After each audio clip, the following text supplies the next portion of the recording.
Coucou, bonjour mes rois, bonjour mes reines. Oui, je suis Queen Esti, docteur en pharmacie, pour la capsule santé de ce jour. Alors aujourd'hui, je suis venue vous parler d'une pratique. Je suppose parce qu'elles ne savent pas ou parce qu'elles ne sont pas éduquées à le faire. Lorsqu'on va à la selle ou lorsqu'on va faire des urines, lorsqu'on va uriner, mais il faut se nettoyer. Ça a l'air simple, ça a l'air bête, mais je vous assure que j'ai eu l'envie de faire cette capsule immédiatement parce que je viens d'échanger avec une cliente, avec une patiente qui est venue à la pharmacie et qui avait des irritations vaginales justement, à qui j'ai demandé comme ça si elle se nettoie après avoir uriné.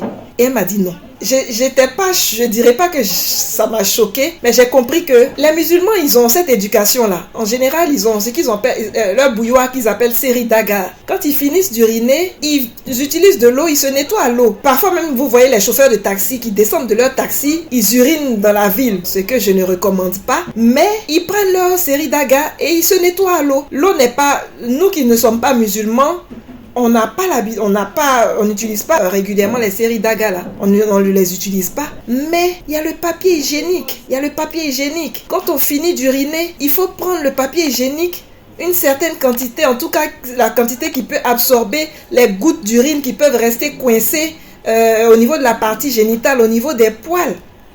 Il faut nettoyer, il faut essuyer tout ça, rendre l'endroit bien sec avant de porter son slip, avant de porter son dessous. Parce que justement, quand ça reste humide, les gouttelettes d'urine, elles rentrent dans le slip, elles se mélangent avec la sueur, elles se mélangent avec les microbes qui sont dans le slip, les microbes de la partie intime. Ça crée un bouillon, ça crée un milieu de culture là qui est favorable au développement des bactéries. Et après, on a des irritations. Il faut se nettoyer, il faut sécher avec le papier hygiénique.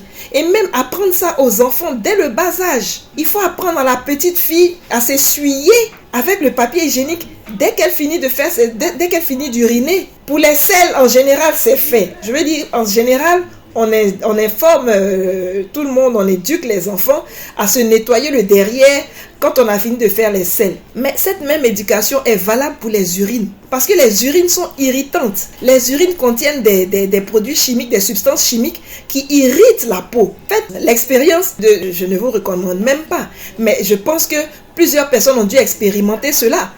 De porter un slip mouillé d'urine, mais ça irrite la zone vaginale, ça irrite la zone intime. Donc, il faut essuyer, il faut nettoyer avec le papier hygiénique.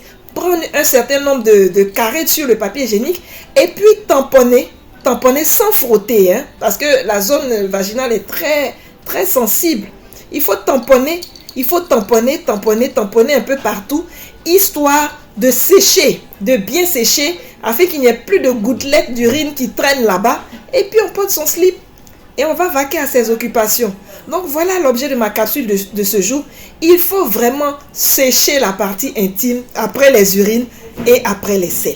Voilà, je vous remercie donc de m'avoir écouté. J'espère que ma capsule vous sera d'une grande utilité. Partagez-la parce que beaucoup de personnes ne savent pas. Et moi je vous dis, si vous aimez ma page, likez, partagez, abonnez-vous et on fera vraiment de bonnes choses ensemble, on fera de belles choses ensemble. Donnez-moi vos commentaires, mettez-moi vos avis, posez-moi des questions, je me ferai un grand plaisir de vous répondre. Sinon je vous dis à très bientôt pour la prochaine capsule de Queen Esti.